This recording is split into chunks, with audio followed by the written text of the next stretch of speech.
आराध्य देव के श्री चरणों में वंदन। 21 द्वार के स्वाध्याय के क्रम में आज 20वां सेशन है और अब तक हम 11 द्वार कर चुके हैं। संयति द्वार 12वां द्वार, इसमें भी कुछ उपद्वार हो चुके हैं। तो अब तक जो बताया गया क्लास में उससे संबंधित कोई जिज्ञासा अवशेष हो तो पहले वो आमंत्रित हैं।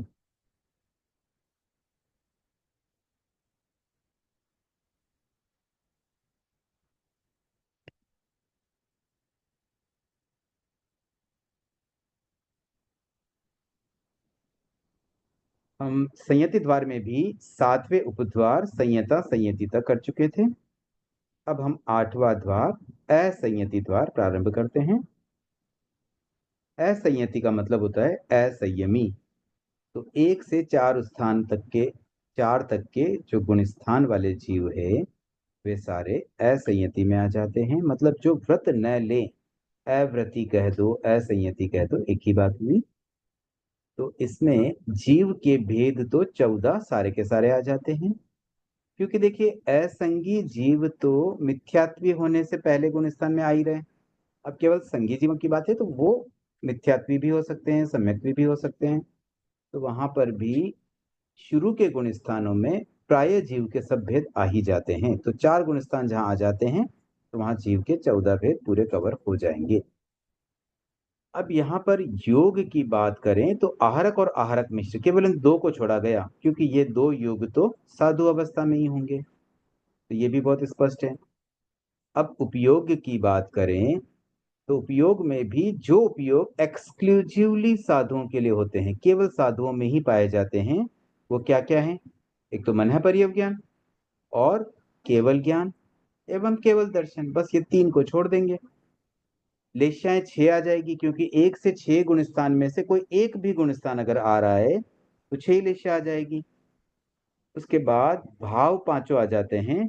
पांचों भाव इसलिए आए हैं क्योंकि चौथा गुण स्थान है। देखिए चौथे गुण स्थान में क्षायिक और औपशमिक दोनों प्रकार के सम्यक्त्व हो सकते हैं।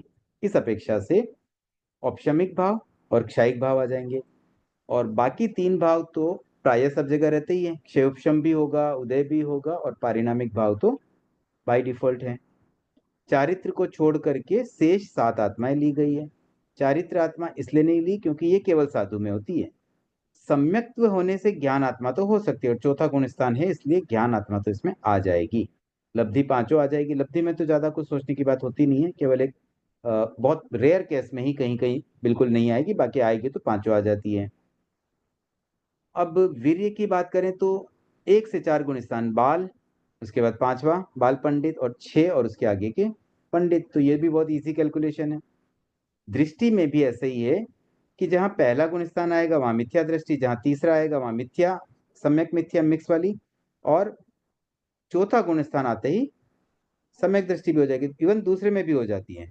तो 1 से 3 गुण स्थान भी अगर आ जाए तो भी 3 हो ही जाएगी। चौथा और आ गया तो और स्पष्ट रूप से तीनों दृष्टि हो जाएगी। अब यहाँ भवि अभवि दोनों के लिए स्कोप है। दंडक भी सारे आ जाएंगे और शुक्ल और कृष्ण पक्षी भी। देखिए खाली पहला गुण स्थान भी आ जाए ना तो भी शुक्ल और कृष्ण पक्षी दोनों वहां पर हो सकते हैं।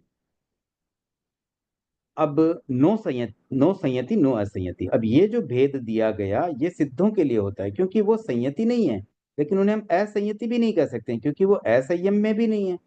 तो उनके लिए शब्द आता है नो संयति नो असंयति। तो जो सिद्धों के लिए है वही सारा आ जाएगा, और सिद्धों का बहुत सिंपल है, बहुत कम चीजों में चेंज है, बाकी सब तो प्राय जीरो ही आएगा। तो अब अगला 13वां द्वार की ओर बढ़ते हैं। कोई जिज्ञासा यहां तक?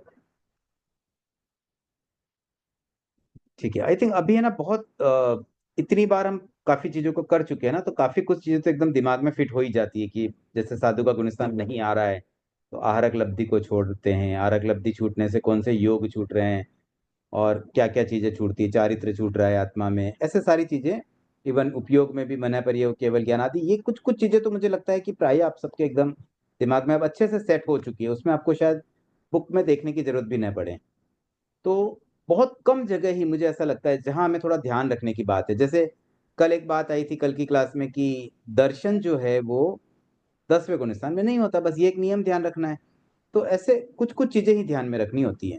लब्धि का प्रयोग केवल छठे में हो सकता है, 7वें में लब्धि का प्रयोग नहीं होता, प्रमाद अवस्था में ही लब्धि का प्रयोग होता है। तो ऐसे बहुत छोटे छोटे कुछ नियम अगर ध्यान में आ गए तो मुझे लगता है 21 द्वार में कैलकुलेशन तो बहुत आसान बन जाती है। अब साकारोपयुक्त और अनाकारोपयुक्त। उपयुक्त का मतलब होता है उपयोग में लगा हुआ जीव। तो जो समझ जीव आ गया ना? साकार उपयोग में लगा हुआ है, मतलब ज्ञान का उपयोग कर रहा है, जिस समय ज्ञान का उपयोग कर रहा है उस समय वह जीव साकारोपयुक्त कहलाएगा, मतलब साकार उपयोग में लगा हुआ जीव। इसी प्रकार से जब कोई जीव दर्शन का उपयोग करेगा तो दर्शन का मतलब होता है अनाकार उपयोग। तो अनाकार उपयुक्त यानी कि अनाकार उपयोग करता हुआ जीव, दर्शन का उपयोग करता हुआ जीव। तो ये वैसे बहुत आसान है। साकार उपयुक्त का मतलब ज्ञान का उपयोग। अब जीव का बेसिक लक्षण ही है उपयोग, मतलब उपयोग तो निरंतर होने वाला प्रोसेस है।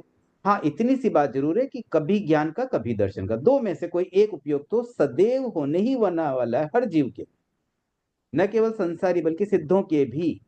तो सभी जीव जितने संसार में जीव है अनंत अनंत, उन सब के उपयोग निरंतर होता ही है। अब वो कब साकार उपयुक्त कर रहे कब अनाकार उपयुक्त करे, बस उतनी ही बात है। तो इसमें बस एक ही एक्सेप्शन है, अनाकारोपयुक्त में 10वां गुण स्थान छोड़ दिया गया, दैट्स इट। बाकी जीव के भेद सारे आ गए, गुण स्थान सारे आ गए, योग उपयोग लेशा आगे के जितने बोल है सबके सब फुल आ जाएंगे। तो बस इस 13वें द्वार का उद्देश्य तो सिर्फ इतना ही है कि 10वें गुण स्थान में दर्शन का उपयोग नहीं होता है, तो वहां अनाकारोपयुक्त नहीं है। बस इतनी सी बात हमें ध्यान रखनी है, तो ये हमारा 13वां द्वार भी हो जाएगा। अब आगे बढ़ते हैं 14वां द्वार। यह है आहारक अनाहारक द्वार। अब इसमें भी दो स्थितियां बनती है, यहाँ थोड़ी सी कैलकुलेशन है, वो हम ध्यान से समझ लेंगे तो बहुत आसान बन सकता है। देखिए, आहार कब होता है, अनाहारक कब होती है अवस्थाएं, ये दो चीज हमें समझनी है। तो एक तो ये ध्यान रखें कि अनाहारक और कार्मण का योग मानो दोनों एकदम साथ साथ चलने वाले हैं। जहां जहां कार्मण का योग वहां वहां जीव की अनाहारकता, जहां जहां अनाहारकता वहां वहां कार्मण का योग हो भी सकता है न भी हो, लेकिन कार्मण का योग में तो जीव अनारक रहता ही है। अब देखिए इसमें क्या क्या परिस्थितियां बनती हैं। एक तो हो गया अंतराल गति के समय कार्मण का योग की अवस्था, जब जीव अनारक रहता है। दूसरी परिस्थिति बनती है केवली समुद्गात में तीसरा चौथा पांचवा समय। ये दो स्थितियां हो गई अनारक वाली। इसके अतिरिक्त भी कुछ कुछ स्थितियां हैं जहां जीव अनारक रहता है। वो स्थितियां क्या आएगी, एक तो होता है 14वां गुण स्थान और एक है सिद्ध अवस्था। सिद्ध बनने के बाद जीव आहार नहीं लेता, इसलिए वहां भी अनारकता है।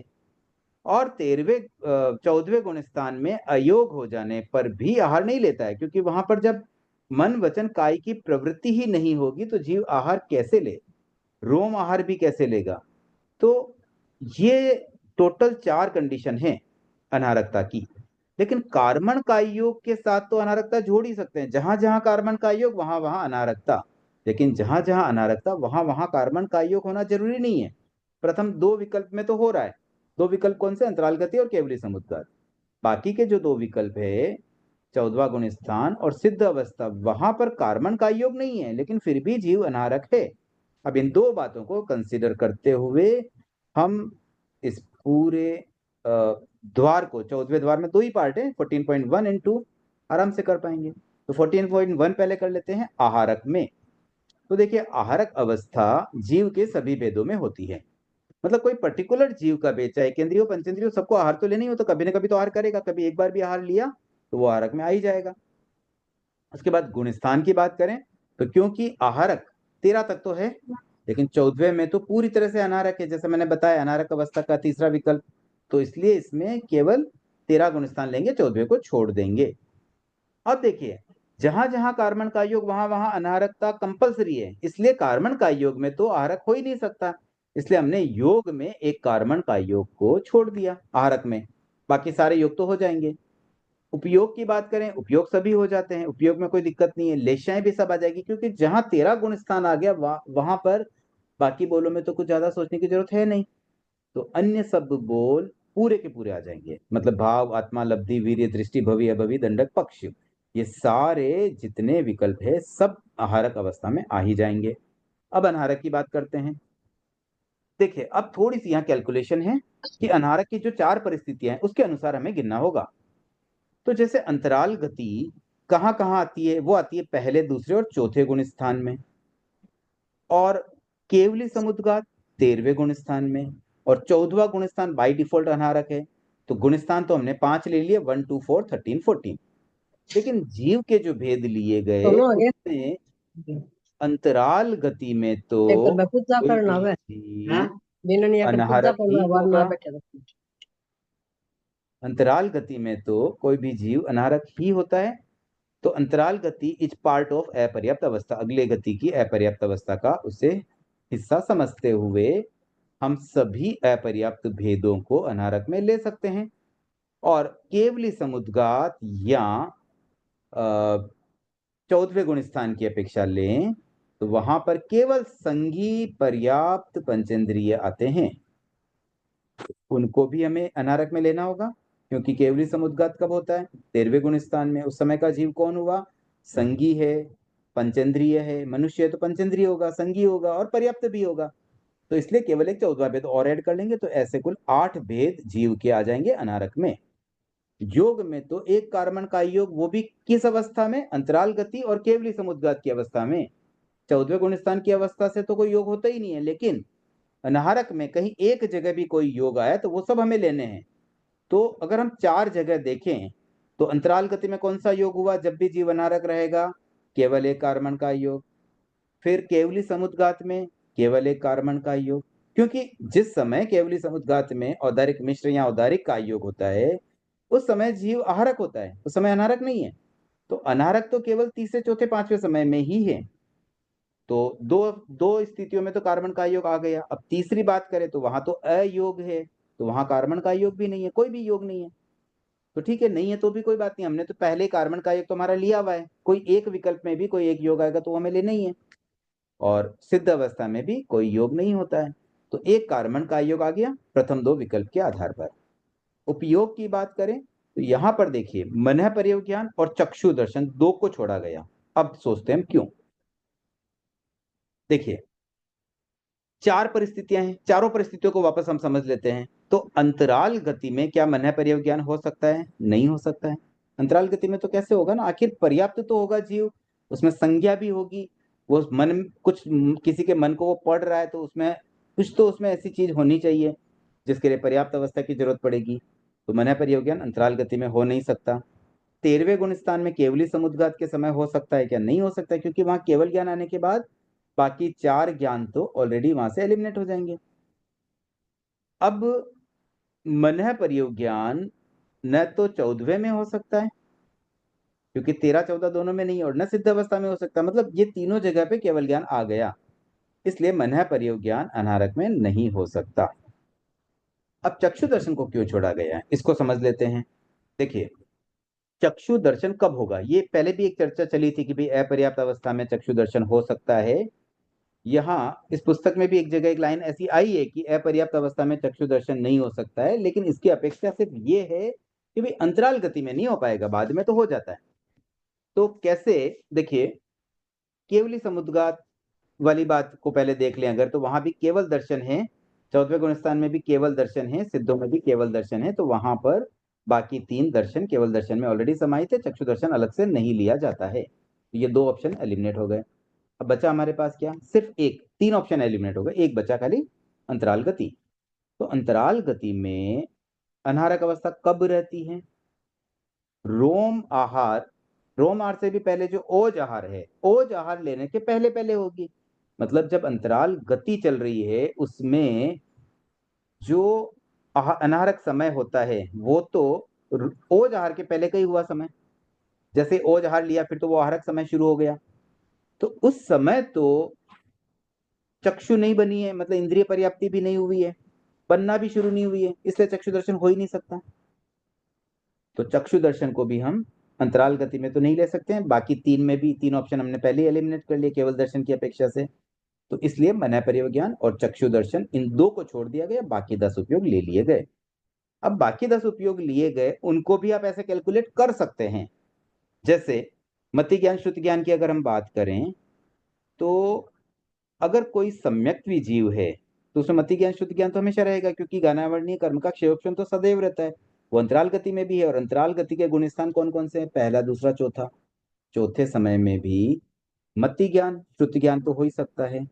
और अवधि ज्ञान भी इसलिए लिया गया क्योंकि कुछ जीवों में अवधि ज्ञान तो मानो प्रारंभ से ही रहता है, जैसे देवता है, नारकी है, या मनुष्यों में ले तो जैसे तीर्थंकर है, तो उनमें ये नहीं कि बाद में आएगा, उनका तो है ही बाय डिफॉल्ट, बाय बर्थ ही है, तो वो शुरू से ही है, तो इसलिए अवधि ज्ञान भी ले लिया गया। अब यही तीन अज्ञान के रूप में भी आ जाएगी अगर कोई मिथ्यात्वी है तो इसलिए वो तीन भी आ गए। और जहां मति ज्ञान श्रुति ज्ञान है वहां पर चक्षु दर्शन अचक्षु दर्शन भी वैसे आ ही जाते हैं, लेकिन चक्षु दर्शन को केवल इसलिए नहीं लिया क्योंकि वो तो आखिर आंखें बनेगी, आंखों से देख पाएगा, इसलिए उसको छोड़ दिया गया। बट अचक्षु दर्शन को वहां पर ले लिया गया क्योंकि कोई ना कोई दर्शन तो साथ में रहेगा। दर्शन का उपयोग जीव बंद नहीं करता है। हमने देखा अभी इससे पहले वाले द्वार में भी कि अनाकार उपयुक्त की भी केवल एक ही स्थिति आई थी, 10वां गुण स्थान, जब वो नहीं होता। तो बाकी तो हर समय ज्ञान दर्शन का उपयोग तो जीव की अंतराल गति में भी चल ही रहा है। तो इस तरीके से हम बाकी दर्शनों को, मतलब चक्षु दर्शन को छोड़ के अन्य दर्शन को इसमें ले रहे हैं। और केवल ज्ञान केवल दर्शन तो 13वें गुण स्थान की अपेक्षा से आ ही जाएगा, 14वें गुण स्थान में भी होता है, वो दो भी यहाँ पर आ गए। ऐसे एक एक चीज को हम कैलकुलेट करके उपयोग लगाएंगे तो 10 उपयोग की बात हमें समझ में आ जाएगी। अब जो गुणस्थान है 1 2 4 13 14, उसके आधार पर हम बाकी कैलकुलेशन अगर करें तो लेश्या 6 की 6 आ जाएगी। इसमें देखिए जो अंतर आया है, पीछे वाले भाव 5 आ रहे हैं पूरे, क्योंकि चौथा गुणस्थान आ गया, एक बार चौथा आ गया तो भी भाव आ ही जाएंगे। और 8वां आत्माएं आ रही है क्योंकि 13 14 भी है, उसमें साधुत्व भी आ रहे से 8वां आ गई, चारित्र ज्ञान सब आ गया। लब्धि 5वां आएगी ही, वीर्य। अब वीर्य में देखिए एक थोड़ी सी चीज है कि इसमें 5वां गुणस्थान नहीं है, चौथा भी है, 13 14 भी है, तो पंडित भी आ गया, बाल भी आ गया। मतलब 1 2 4 और 13 14 इन गुणस्थानों से कैलकुलेट करेंगे तो ऑटोमेटिक बाल और पंडित ये दो ही वीर्य आएंगे। 5वां गुणस्थान नहीं होने से तीसरा वीर्य बाल पंडित वीर्य एलिमिनेट हो जाएगा। दृष्टि की बात करें तो दृष्टि में भी वही बात है, तीसरा गुणस्थान इसमें नहीं है, तो तीसरा गुणस्थान नहीं होने से सम्यक मिथ्या दृष्टि नहीं आएगी। दो ही दृष्टि बची, सम्यक और मिथ्या। भवी अभवी के दोनों बोला जाएंगे, वो तो पहले गुण स्थान में ही दोनों आ जाते हैं। पक्ष के भी दोनों बात पहला गुण स्थान आने से हो ही जाता है। और दंडक 24 के 24 आ जाएंगे। तो इस तरह से आहारक और अनाहारक उपयोग को हमने समझा। अब यहां तक कोई प्रश्न बनता है? अनाहारक वाला थोड़ा सा एक टफ हो सकता है, स्पेशली फॉर कैलकुलेशन ऑफ योग एंड उपयोग। या समझ लो जीव के भेद, गुणस्थान, योग, उपयोग, ये 4 चीजों में थोड़ी सी यहाँ कैलकुलेशन है, बाकी तो लगभग सारी बातें बहुत स्पष्ट हैं। सुशीला जी। जय जिनेन्द्र।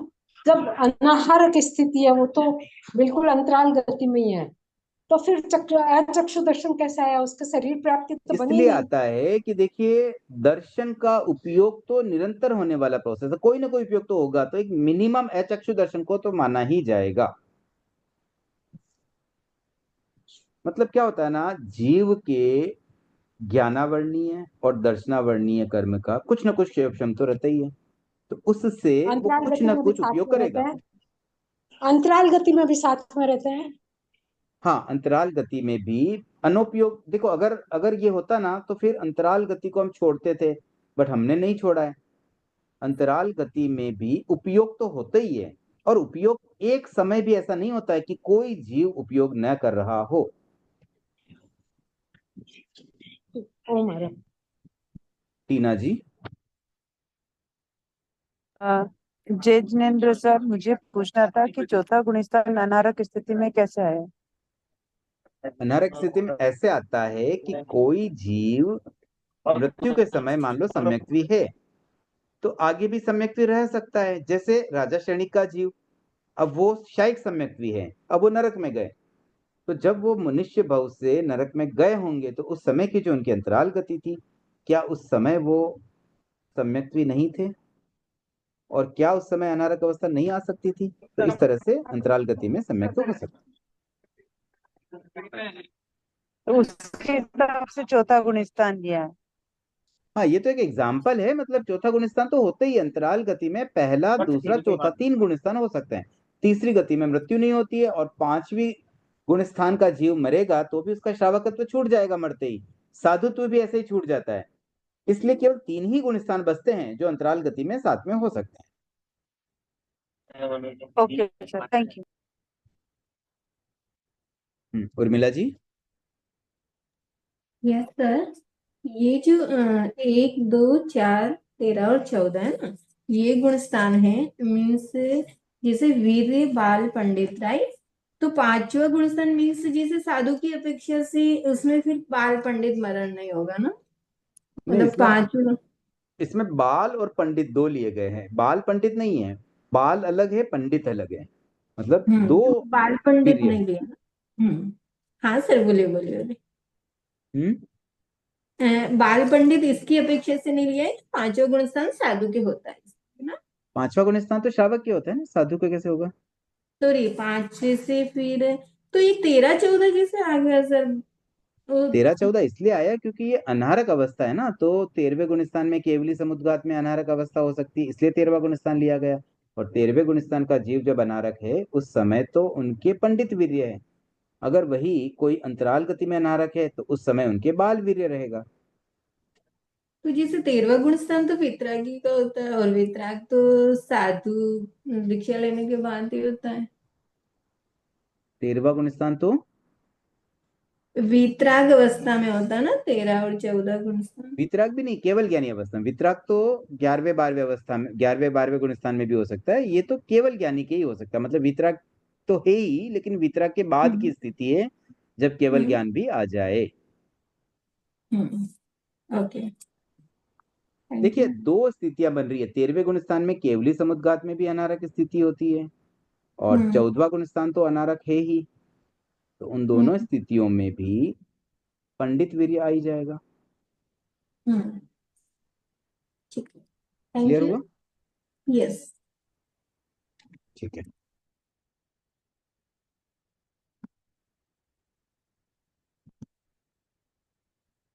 ठीक है, आगे बढ़ते हैं। 15वां द्वार, भाषक अभाषक। देखिए, भाषक का मतलब क्या हुआ? जो बोलता है या जो बोल सकता है। तो भाषक में क्या क्या चीजें आएगी और अभाषक में क्या आएगी, इसे थोड़ा समझते हैं।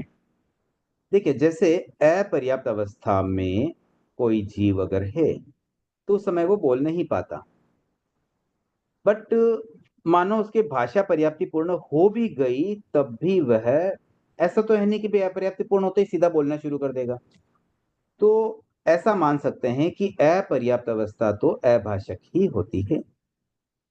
इसके अतिरिक्त एक 14वां गुण स्थान जहां वचन योग नहीं होता, क्योंकि अयोग है, मतलब कोई योग है ही नहीं, तो वह भी अभाषक हो गया। इसके अलावा एक स्थिति आती है केवली समुद्घात की।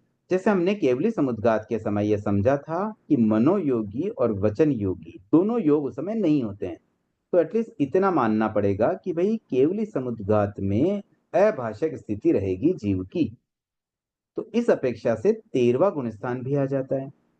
तो 13वां गुण स्थान केवली समुद्घात की अपेक्षा से, 14वां गुण स्थान कंप्लीटली अयोग की अपेक्षा से, और इसके अलावा अपर्याप्त अवस्था, और चाहे हम अंतराल गति कह दें या अपर्याप्त अवस्था कह दें, गुण स्थान तो पहला, दूसरा और चौथा ही हो पाता है, क्योंकि 5वां और 6ठा आदि आगे के गुण स्थान तो श्रावकत्व स्वीकार करने से, साधुत्व स्वीकार करने से ही आएगा। तो यूं समझ लें कि अंतराल गति और अपर्याप्त अवस्था तक जो अभाषक स्थिति जीव की रहती है, उस अपेक्षा से पहला, दूसरा, चौथा गुण स्थान ले लें। केवली समुद्घात के समय भी अभाषक मानते हुए 13वां गुण स्थान ले लें, और 14वां गुण स्थान अगेन अयोग की स्थिति वाला ले लें। तो लगभग जो अनाहरक की स्थिति बन रही है वही स्थिति अभाषक की भी बन रही है, बट यहाँ थोड़ा सा एक अंतर आएगा, तो उस अंतर को हम यहाँ समझ लेंगे। अब देखिए भाषक के जीव के भेद। हाँ, पहले ज्योति जी आपकी जिज्ञासा रख लें। हाँ सर, मैं सब पूछती हूँ कि जैसे द्विंद्रिय त्रिंद्रिय चतुरिंद्रिय में व्यवहार भाषा आती है, तो वो भाषक है कि नहीं भाषक? नहीं, उसमें दिक्कत नहीं है, लेकिन पर्याप्त अवस्था में, अपर्याप्त अवस्था में तो क्या भाषा का प्रयोग कर पाएंगे ना। देखिए क्या होता नहीं, है ना, भाषा द्विंद्रिय का जीव जब पर्याप्ति। द्विंद्रिय का जीव जब लट बन जाता है तो पर्याप्त हो जाता है ना। हाँ, तो पर्याप्त होने के बाद तो भाषा का प्रयोग हो जाएगा। अगर अपर्याप्त और अवस्था में बात करें, एक बार सुन लीजिए पूरा। अपर्याप्त अवस्था में अगर हम बात करें तो पर्याप्तियां क्रमशः बनती है, तो भाषा हाँ, पर्याप्ति तो सबसे अंत में बनेगी। तो हम्म भाषा पर्याप्ति कंप्लीट होते ही तो वो तुरंत क्या बन जाएंगे, पर्याप्त हो जाएंगे, क्योंकि मन पर्याप्ति तो उनमें है ही नहीं। तो एक बार भाषा पर्याप्ति कंप्लीट हुई तो उसके बाद तो बोल ही पाएंगे वो। तो ऐसे देखा जाए वो तो एक अपेक्षा हो गई जहां पर मन पर्याप्ति नहीं है, मतलब असंगी जीवों में तो हम वैसा कर ही सकते हैं। तो हम्म इस तरीके से द्विंद्रिय त्रियंद्रिय चतुरेंद्रिय में तो स्पष्ट रूप से पर्याप्त अवस्था में ही भाषा का प्रयोग हो सकता है, इसलिए अभाषा ही माना जाएगा अपर्याप्त अवस्था पे। अच्छा, एक बात और पूछती, जैसे बच्चा जन्मा है और साल डेढ़ साल तक बोलता नहीं है, तो बात करता है कि भाषा? रोता है ना जन्मते ही। रोता है तो भाषा हो गई क्या? हाँ, वो तो उसकी भाषा में तो अच्छा, बोल ही रहा है ना। ओ मैडम। तो अब यहाँ पर जो भेद लिए गए हैं ना, उसमें देखो, एक तो एकेंद्रीय को पूरा छोड़ दिया गया। एकेंद्रीय में तो भाषा होती ही नहीं है, वो तो एकेंद्रीय हम्म स्पर्श इंद्रिय होती है खाली। तो वो पूरा छोड़ दिया गया, तो प्रथम चार भेद तो एलिमिनेट हो गए। इसके अलावा द्विएंद्रिय से लेके पंचेंद्रिय तक केवल पर्याप्त भेद लिए गए, तो 5 जीव के भेद भाषक में आ जाएंगे। अब गुणस्थान की बात करें तो इसमें 13 और 14 इनको छोड़ा गया। नहीं, 13 को नहीं छोड़ा। 13 में तो केवली समुद्र का तो कुछ समय ही हो रहा है, बाकी समय तो भाषक हो ही सकते हैं, इसलिए 13 को नहीं छोड़ेंगे, केवल 14 को छोड़ेंगे, क्योंकि कंप्लीटली जो मतलब जो बिल्कुल पूरे ड्यूरेशन में, मतलब जो गुणस्थान का कालमान है उसमें बिल्कुल कभी भी भाषक नहीं रहेगा, उसको ही हम छोड़ सकते हैं। कभी एक बार भी अगर भाषक हुआ तब तो उसको लेना ही पड़ेगा।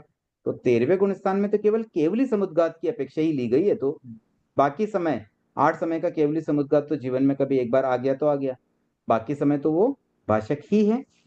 तो इसमें केवल एक 14वें को छोड़ा गया, क्योंकि वो अयोग अवस्था है। बाकी 13 गुण स्थानों में भाषक हो जाएंगे।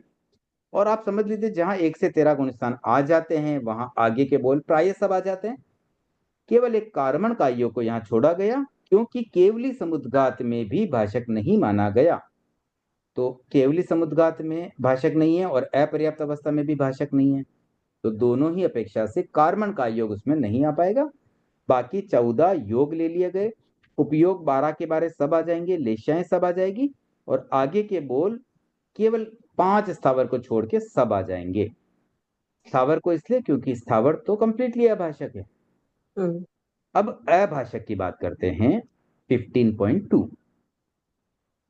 तो देखिए अभाषक में जीव के 10 भेद लिए गए। 10 भेद में से 7 भेद तो ले लिए गए अपर्याप्त के। इसके अलावा 2 भेद जो एकेंद्रीय के हैं, दूसरा और चौथा, वो भी ले लिया गया। मतलब एकेंद्रीय के चारों ही भेद आ गए पर्याप्त अपर्याप्त वाले। द्विएंद्रिय त्रिएंद्रिय चतुरेंद्रिय और असंगी पंचेंद्रिय के खाली अपर्याप्त के भेद लेंगे। और 14वां जो जीव का भेद है, मतलब संगी पंचेंद्रिय, उन्हें भी अभाषक में लिया गया। क्यों? 14वें गुणस्थान की अपेक्षा से।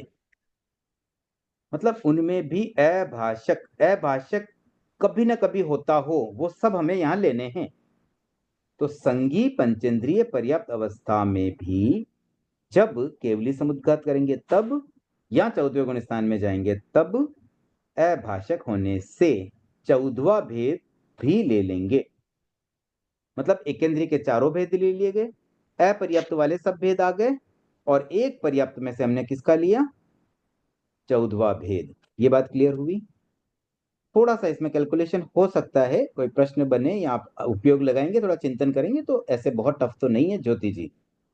सर मैं सब पूछती हूँ कि जैसे एक मिनट, आपका काम चल रहा था ना, देखो 1 मिनट में भूल गई सर मैं, 2 मिनट बाद में याद आएगा तो पूछती हूँ लोअर कट। ठीक है, कोई बात नहीं। गुण स्थान की बात हम पहले ही कर चुके हैं कि अंतराल गति, केवली समुद्घात और अयोग अवस्था, इन 3 बातों को ध्यान में रखें तो 1 2 4 13 14 5 गुण स्थान आ जाएंगे। सेम गुण स्थान जो कि इससे पहले हमने अनारक में भी लिए थे। उसके सर बाद ऐसा पूछ सर मैं ऐसा पूछती हूँ, पूछूं अभी? हाँ हाँ, ऐसा पूछती हूँ कि जैसे 14वें गुणस्थान में पार होने के बाद जब सिद्ध अवस्था आती है तब 4 आघाती कर्म छूटते हैं, या 14वें गुणस्थान में 4 आघाती कर्म और औदारिक कार्मण शरीर छूटता है? 4 गति कर्म औदारिक कार्मण क्या? नहीं, औदारिक और कार्मण शरीर और 4 आघाती कर्म 14वें गुणस्थान में रहते रहते छूटता है या 14 गुणस्थान पूरा होने के बाद छूटते हैं? पूरा होने के बाद, जैसे ही छूटे 14 गुण स्थान कंप्लीट, मतलब दोनों का समय एक ही रहेगा, इधर अच्छा छूटा इधर कंप्लीट हुआ। अच्छा, ओ मैडम। देखिए 14वें गुण स्थान के बाद तो एक समय जीव लेता है किस काम में, जीव वहां से 14वां गुण स्थान कंप्लीट किया, एक समय में जीव अभी तो यहाँ है संसार में और अभी वो मोक्ष पहुंच गया, मतलब यहाँ से 7 रज्जु लगभग ऊंचा, उतना स्थान की ट्रेवलिंग एक समय में कंप्लीट होती है। मतलब एक से दूसरा समय नहीं लगता है, एक समय, सिर्फ एक समय, मतलब जैसे ही 14वां गुण स्थान कंप्लीट हुआ, अगले ही समय में वही मैं बन जीव जाएंगे तो तमाम मोक्ष चीजें में बन होगा। ये बहुत सूक्ष्म जाएंगी। बात है। तो जैसे ही जीव मोक्ष गया, एक समय का ही अंतर है वहां पर, एक समय पहले तो 14वां गुण स्थान था और अगले ही समय में वो मोक्ष में विराज गया। एक समय में कितना स्पीडली ट्रेवलिंग हो रही है। और ये जो ट्रेवलिंग होती है ना, यहाँ से 7 रज्जु ट्रेवल करके हाइट में ऊपर ऊपर ऊपर जाते जाते मोक्ष तक पहुंचना, इसको बोलते हैं, ये ऐसी ट्रेवलिंग है कि आकाश प्रदेशों को बिना छुए सीधा जाता है, इतना हम्म। क्विक होता है कि ऐसा नहीं कि वहां से एक एक आकाश प्रदेश को पार कर कर कर जा रहा है जैसे रॉकेट चलता है या एरोप्लेन चलता है। तो ये भी एक विचित्र ही स्थिति है, यूं समझ ले जैसे कोई साइंटिफिक मूवीज आती है ना जिसमें ये बताता है टाइम मशीन जैसा, कि भाई कोई आदमी यहाँ बैठा और सीधा वहां निकल गया बाहर, कोई ट्रेवल करके या इस काल से उस काल में चला गया। बस वैसी स्थिति होती है मोक्ष के जीवों की भी। तो ऐसे 14 गुणस्थान का ब्रेक वाला समय और मोक्ष जाने का समय, उसमें कुछ अंतर नहीं, एक समय में, बस एक समय। ऐसे बीच में जैसे अंतराल गति में तो 4 समय की भी हो जाए मैक्सिमम, वैसा कुछ नहीं है। यहाँ तो सिर्फ एक समय, तो इसलिए वहां बहुत स्पष्ट है कि या तो 14वें गुणस्थान में या मोक्ष में, इसके बीच की कोई स्थिति नहीं है। तो जैसे ही कर्म गए सीधा मोक्ष में। उसके बाद ये नहीं कि भाई अभी कर्म खत्म हो गया और अब 1 2 समय लगेगा मोक्ष जाने में, वो भी बात नहीं है सुशीला जी। समझ गए, ओ मैडम।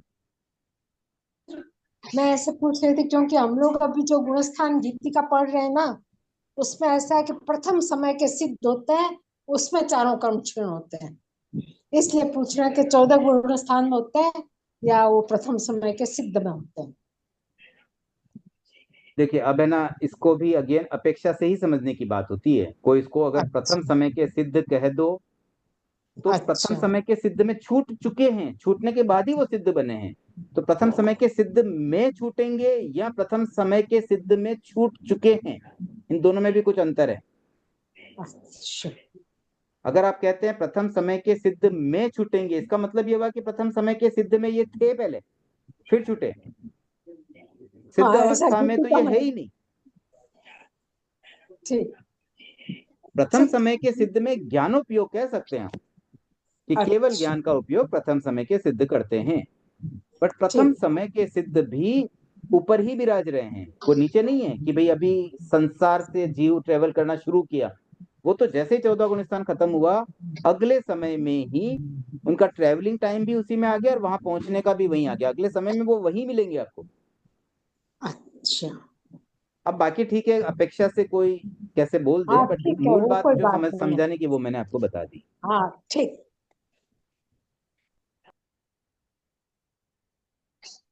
ठीक है, आगे बढ़े।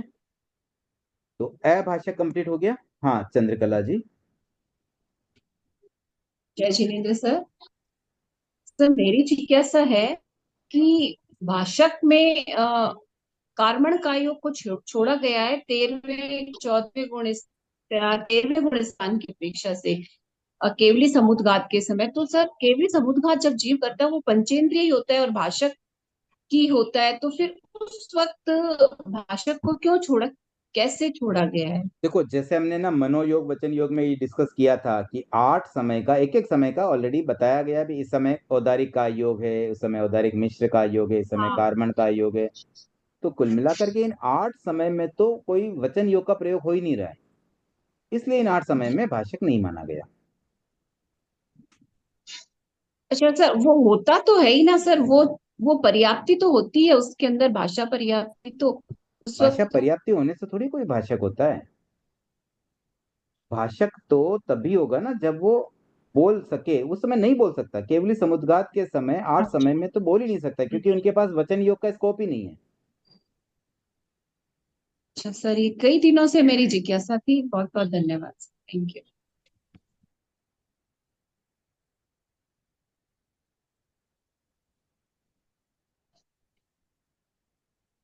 ठीक है, अब अगला द्वार कर लें, 16वां द्वार। अब यह है परित अपरित। परित के लिए एक फुटनोट दिया गया है जिसमें लिखा है कि टिप्पण पृष्ठ 75 पर टिप्पण देखे। तो टिप्पण तो आई थिंक इस पीडीएफ में तो नहीं है, मैं ऐसे ही पढ़ लेता हूं।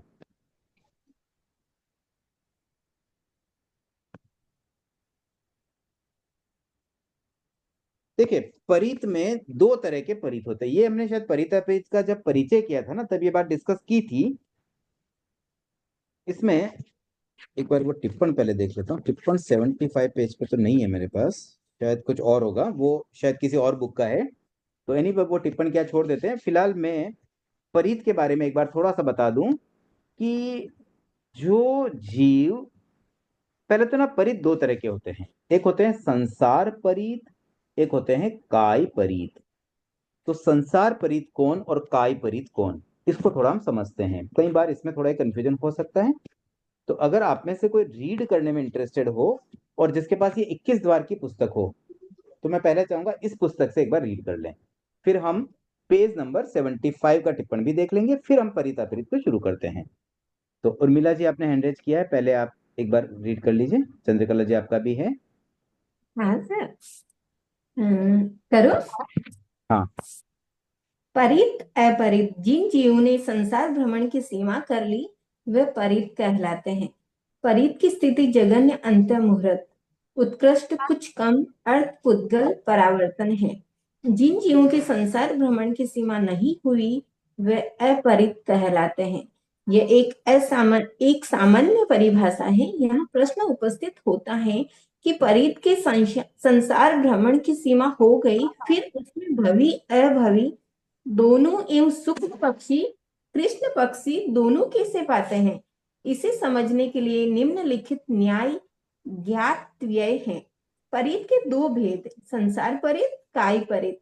संसार परित तो निश्चित भवी एवं शुक्ल पक्षी ही होता है, क्योंकि वह अर्थ पुद्गल परावर्तन की सीमा में आ गया है। काय परित में भवी अभवी दोनों एवं शुक्ल पक्षी और कृष्ण पक्षी दोनों हो सकते हैं।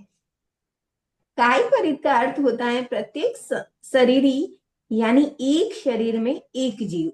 इसकी काय स्थिति असंख्यात काल से अधिक नहीं है।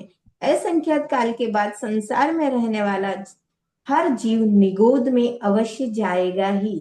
निगोद में जाते ही वह काय अपरित हो जाएगा। ठीक है, देखिए अब इसमें ये बात समझ में आई, संसार परित और काय परित, ये 2 जो भेद किए गए हैं, इन 2 भेद को पहले हम समझ लेते हैं। तो संसार परित जैसा शब्द है वैसे ही कि भाई संसार को जिसने एक सीमा कर ली, परित का मतलब सीमा करना। तो सीमा कैसे होती है कि जो जल्दी संसार को पार कर लेगा। तो उसमें कौन आएंगे, जैसे सम्यक्त्वी है तो सम्यक्त्वी तो परित हो गए कि आप संसार से जल्दी पार हो जाएंगे। ऐसे ही कोई शुक्ल पक्षी है तो भी हम उनको कह सकते हैं कि भाई अब वो जल्दी पार हो जाएंगे। शुक्ल पक्षी का तो डेफिनेशन यही है कि जो अर्धपुद्गल परावर्त काल में मोक्ष ले ही जाएंगे। तो इस तरह से, हाँ कमलेश जी, आपकी पहले जिज्ञासा रख लें। जी सर। सर जिज्ञासा नहीं, वो जो 75 पेज नंबर था ना, वो उसका स्क्रीनशॉट आपको भेजा सर, अगर आपको व्हाट्सएप में। हाँ, आप एक बार पढ़ लीजिए उसको भी। मेरे पास बुक बुक नहीं सर, मैं पीडीएफ से किया था, अगर फिर से करूँ क्या? अच्छा, पीडीएफ में अवेलेबल था ये? हाँ सर जो अभी पढ़ा वो सेम बात चीज वही ही है, है, सेम ही पेज बात है। नंबर 70 हाँ। ठीक है, वही चीज है, तो अलग से नहीं करते हैं। तो अब देखिए, ये तो हो गया संसार परित। संसार परित तो एकदम सिंपल डेफिनेशन है, लेकिन काय परित क्या होते हैं? अब ये काय क्या है, पहले काय को समझें। तो जैसे कोई शरीर हमें मिलता है, वो है हमारी काय। तो जैसे कोई मनुष्य की काय मिली, या और अगर सूक्ष्मता से बात करें तो जैसे कोई निगोद का शरीर मिल जाए, या प्रत्येक शरीरी है, या साधारण शरीरी है, तो ऐसे अलग अलग जो भी काय मिलती है, उस काय को वो पार कर पाएगा कि नहीं। और कर पाएगा का मतलब कितना जल्दी। अगर जल्दी ही पार कर जाएगा तो हम उसे क्या कहेंगे? काय परीत। और अगर वो बहुत समय लेने वाला है उसे पार करने में, अब जैसे कोई भवी जीव भी हो सकता है संसार परित न हो। हर भवी जीव संसार परित तो नहीं होगा, कोई भवी जीव भले हो, लेकिन एक तो भवी जीव गारंटी तो है नहीं कि मोक्ष जाएगा ही जाएगा। और ये भी गारंटी नहीं है कि इतने समय में ही जाएगा, हो सकता है कि उसको कई पुद्गल परावर्त काल लग जाए, अर्ध पुद्गल परावर्त की बजाय। तो कितना समय लगेगा नहीं पता, हो सकता है अनंत काल बाद जाए, हो सकता है कि वह जाए ही नहीं। तो ऐसी स्थिति में वो क्या कहलाएगा? संसार अपरित। ऐसे ही कोई जीव अगर किसी काया में इतना लंबा रहने वाला, इतना लंबे का मतलब उसका आयुष्य तो उतना लंबा नहीं होता है, लेकिन जन्म मरण बार बार उसी काया में कर रहा है, जैसे निगोद। अब सूक्ष्म निगोद के जीव बार बार जन्म मरण करते हैं। जैसे हमने अव्यवहार राशि की भी एक बार चर्चा की थी, तो अव्यवहार राशि के जीव तो अनादिकाल से उसी काया में है, उस काया से बाहर ही नहीं आ पा रहे हैं। और कोई नॉर्मली भी अगर कोई व्यवहार राशि का जीव भी अगर सूक्ष्म निगोद में चला जाए तो लंबे समय तक वहां रह सकता है, लंबे समय तक, अनंत अनंत काल तक। तो ऐसे जीव को कहते हैं काय अपरीत। तो सामान्यतया केवल सूक्ष्म निगोद के, या शायद यहाँ निगोद शब्द ही लिखा है तो निगोद बोल दूं, निगोद में कोई जीव जाता है तो वो काय अपरीत बन जाता है। और निगोद से बाहर आ जाए तो फिर वो काय परीत बन जाता है, क्योंकि निगोद के सिवा और कोई ऐसा काय नहीं है संसार में जहां कोई जीव अनंत काल तक रह सके। अनंत काल तक रहने का एक ही स्थान है, मतलब काय स्थिति की अपेक्षा से, केवल निगोद। तो निगोद में तो कोई जीव अनंत काल रह सकता है, तो इसलिए कहलाएगा काय अपरीत। अन्य किसी भी काय में रहने वाला जीव क्या कहलाएगा? काय परीत। तो अब देखिए, इसमें दोनों बातों को हमें थोड़ा सा ध्यान में रखना है कि भाई इसमें काय परित को भी कंसिडर करना है, संसार परित को भी लेना है, काय परित को भी लेना है। इसी प्रकार से अपरित में संसार अपरित को भी लेना है, काय अपरित को भी लेना है। तो अब पुनः हम लौटते हैं 21 द्वार की ओर। तो वहां पर जब परित शब्द आएगा तो अब हमारे माइंड में रहना चाहिए कि भाई यहाँ संसार परित को भी कंसिडर करना है और काय परित को भी करना है। अब शुरू करते हैं। देखिए, सबसे पहले परीत में, तो परीत में जीव के 14 ही भेद लिए गए हैं। कुछ इसमें कंफ्यूजन लगता है? सिंपल सी बात लग रही है या कुछ टफ है? देखिए, सभी प्रकार के जीव भवी तो हो ही सकते हैं, कोई भी भवी जीव किसी भी जीव में जा ही सकता है। तो संसार परित की अपेक्षा से ही 14 भेद हो ही जाते हैं। अगर हम काय परित को भी ले लें तो भी 14 भेद हो जाएंगे, कोई दिक्कत नहीं है। तो जीव के 14 भेद तो परित में लेने में कोई आपत्ति है ही नहीं। अब अगर गुणस्थान की बात करें तो यहां पर देखिए 14 गुणस्थान परित में लिए गए हैं, क्योंकि कोई जीव अगर परित हो गया है संसार परित की अपेक्षा से, 14 के 14 गुणस्थान पॉसिबल हैं। मतलब कोई जीव जो सीमा बांध चुका है कि भाई अब मैं जल्दी मोक्ष जाने वाला हूं, स्टिल वो मिथ्यात्वी बन सकता है, पहले गुणस्थान में भी जा सकता है, दूसरे में भी जा सकता है, तीसरे चौथे सब में जा सकता है। और 14वें गुणस्थान में जाने में दिक्कत ही नहीं है, अभी अब मोक्ष जाने वाला उससे पहले तो जाएगा ही जाएगा। तो 14 के 14 सभी गुणस्थान आ जाएंगे। योग भी जहां 14 गुणस्थान आ गए तो फिर उसमें बाकी में कुछ देखने की जरूरत लगती है क्या? तो 15 योग 12 उपयोग 6 गुण स्थान और आगे के सारे बोल पूरे के पूरे ले लेंगे। अब जो भी बात आएगी वो है अपरीत में। अपरीत में भी गुण स्थान तो 14, जीवों के भेद तो 14 लिए गए। क्यों? क्योंकि कोई भी जीव मिथ्यात्वी हो सकता है, अभवी हो सकता है। अभवी जीव भी किसी भी इंद्रिय का हो सकता है, किसी भी जाति का हो सकता है, पंचेंद्रिय हो सकता है, पर्याप्त हो सकता है, अपर्याप्त हो सकता है, कहीं भी जा सकता है। तो उसमें तो कोई दिक्कत है नहीं। तो जीव के भेद तो हमने 14 ले लिए गए, लेकिन यहां पर हमने अपरित में गुणस्थान केवल प्रथम लिया। तो प्रथम गुणस्थान कैसे लिया? ये हो गया संसार अपरित की अपेक्षा से। तो अगर काय अपरित भी देखें तब भी प्रथम गुणस्थान ही होगा, क्योंकि काय अपरित में कौन हुए? केवल एक सूक्ष्म निगोद, और सूक्ष्म निगोद के जीव तो निश्चित रूप से मिथ्यात्वी होते हैं, प्रथम गुण स्थान के ही होंगे। और अगर हम संसार अपरित की बात करें तो संसार अपरित भी तो मिथ्यात्वी होगा, सम्यक भी हो गया, वो तो परित बन गया।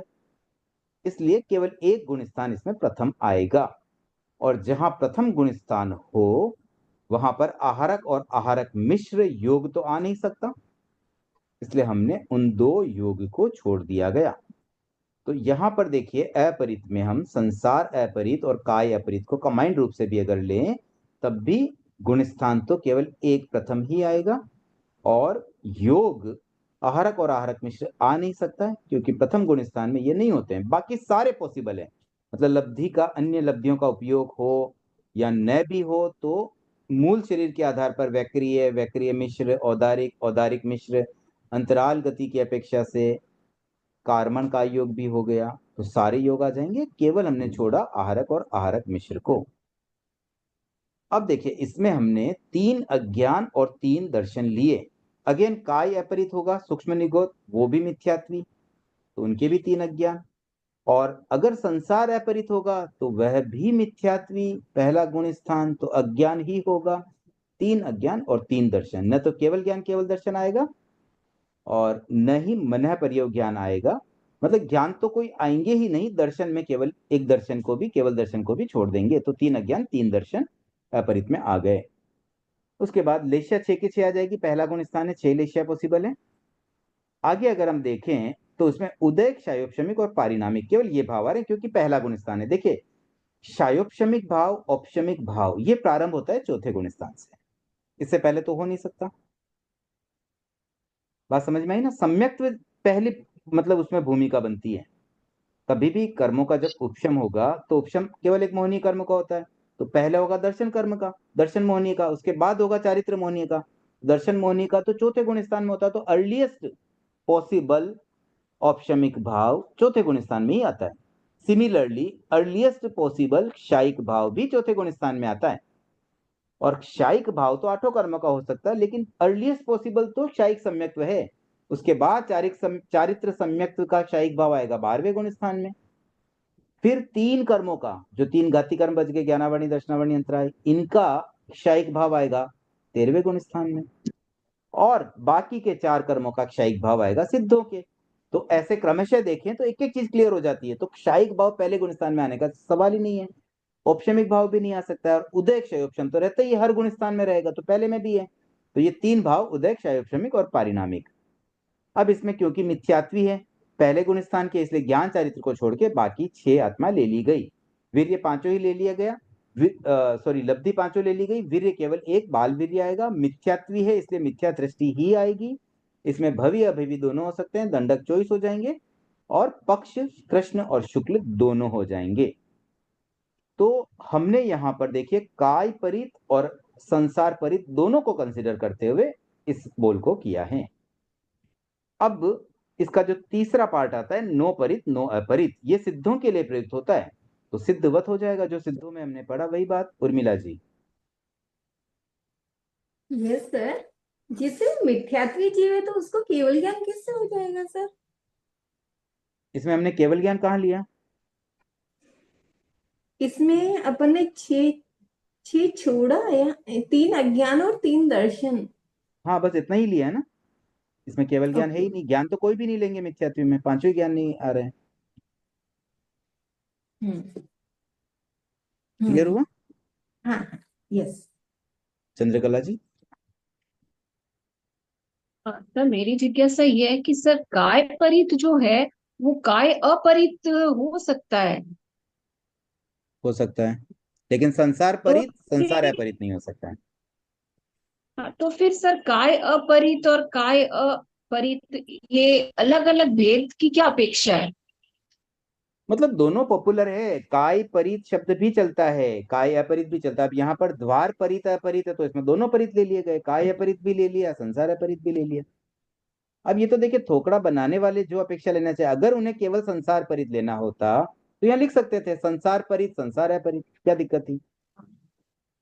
दोनों बात हो सकती है, लेकिन दोनों साथ में लेकर के भी कोई थोकड़ा बनाया जा सकता है, और उस तरह से इसको बनाया गया। हम क्या अपेक्षा लेना चाहिए तो हमारी मर्जी है। ये तो 21 द्वार है, कल को हम इसमें और 2-3 द्वार बढ़ाने हो तो हम अपनी मर्जी से कुछ भी बढ़ा सकते हैं। ठीक है विमला जी। जय जिनेन्द्र सर। सर ये है ना उदय क्षय पश्चिम और ये पारिणामिक भाव, ये तीनों समझ में नहीं आया सर, फिर से एक बार समझा दीजिए प्लीज। देखिए उदय क्षयोपमिक और परिणामिक इन 3 भावों को तो आप अब 15 द्वार तक हम पहुंच चुके हैं, अब आप समझ रहे हैं। ये तो एकदम बेसिक चीज है। किसी भी कर्म का नहीं वो उदय तो, हो, उदय किसका होता है? आठों कर्म का होता है। और आठों हाँ कर्म जी, का उदय सभी संसारी जीवों में तो सदैव रहता है। उदय कब नहीं होगा बताइए? शरीर तो मिला हुआ है, संसारी जीवों के शरीर है तो नाम कर्म का उदय हो गया, हाँ आयुष्य है जी, तो आयुष्य कर्म का उदय हो गया। तो उदय तो चलते ही रहता है, सभी कर्मों का उदय चलता रहता है। ज्ञानावर्णी कर्म का भी उदय चल रहा है जब तक केवल ज्ञानी नहीं बनते। तो जब तक 8 कर्म रहते हैं तब तक तो उदय, ये 10 गुण स्थानों तक तो उदय को सोचने की जरूरत ही नहीं है। तो ऐसे प्रारंभिक गुण स्थानों में उदय तो होने ही होने वाला है, और 10 तक या 14 तक पूरे उदय तो रहेगा, कोई ना कोई कर्म का उदय तो रहने ही वाला है। तो उदय तो सर्वत्र रहने वाली चीज है। इसी प्रकार से क्षयोपम भी 4 कर्म का होता है, ज्ञाति कर्मों का। अब जैसे ज्ञानावर्णीय क्षयोपम, एक एक एग्जाम्पल भी दिमाग में रख लें कि ज्ञानावर्णीय कर्म के क्षयोपम के बिना जीव कुछ भी न जान पाए। अब वो कुछ ना कुछ तो जान पाता है ना, कोई एक इंद्रिय है, कुछ भी है, कोई भी जीव कुछ ना कुछ तो जानते ही है। तो थोड़ा बहुत क्षयोपम तो सबके रहेगा। इस अपेक्षा से क्षयोपम भाव भी प्राय 12 गुण स्थानों तक तो सोचने की जरूरत ही नहीं, क्योंकि 12वें गुण स्थान के बाद घाती कर्म क्षय हो जाता है, तब क्षयोपमिक भाव हट जाएगा। तो 1 से 12 गुण स्थान तक क्षयोपमिक भाव और 1 से 14 तक उदय भाव, ये तो रहने ही रहने वाले। और पारिणामिक भाव तो आपको सब में लगाना ही लगाना है, उसमें तो हाँ कुछ अलग कैलकुलेशन ही नहीं है, वो तो जीव अजीव सब में लग जाता है। तो ये 3 तो सबसे सिंपल होते हैं भावों में। खाली कैलकुलेशन कहाँ आती है? औपशमिक भाव में और शायिक भाव में। तो औपशमिक भाव की कैलकुलेशन कैसे करनी है? उपशम होता है केवल एक मोहनीय कर्म का, दर्शन मोहनीय का होगा या चारित्र मोहनीय का, दो ही उसमें संभावना है। तो दर्शन मोहनीय का क्षयोपशम अगर सॉरी उपशम हुआ तो औपशमिक सम्यक्त्व आएगा, और अगर चारित्र मोहनीय का उपशम हुआ तो औपशमिक चारित्र आएगा। औपशमिक चारित्र आता है 11वें गुण स्थान में, और औपशमिक सम्यक्त्व चौथे से आ सकता है, 4 से लेकर के 11 तक।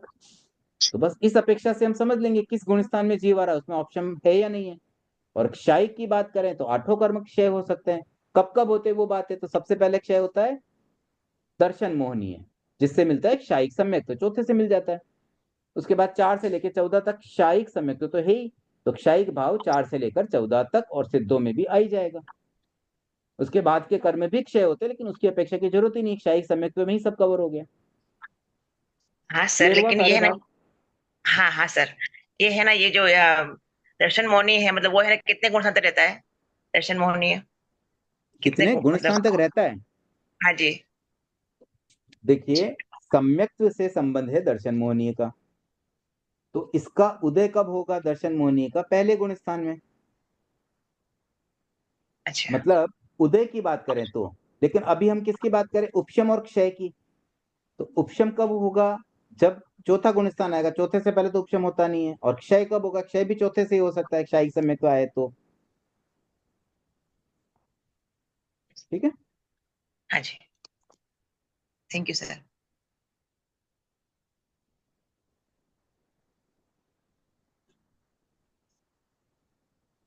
ठीक है चलिए, समय ऑलरेडी हो गया है, वैसे एक 9 परित तो हो गया, सिद्धवत ही है।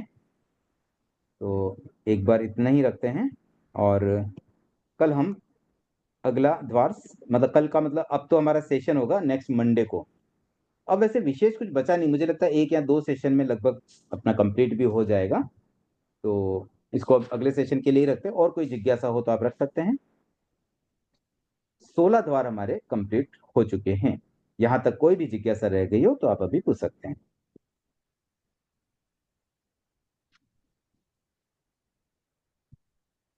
सरिता जी।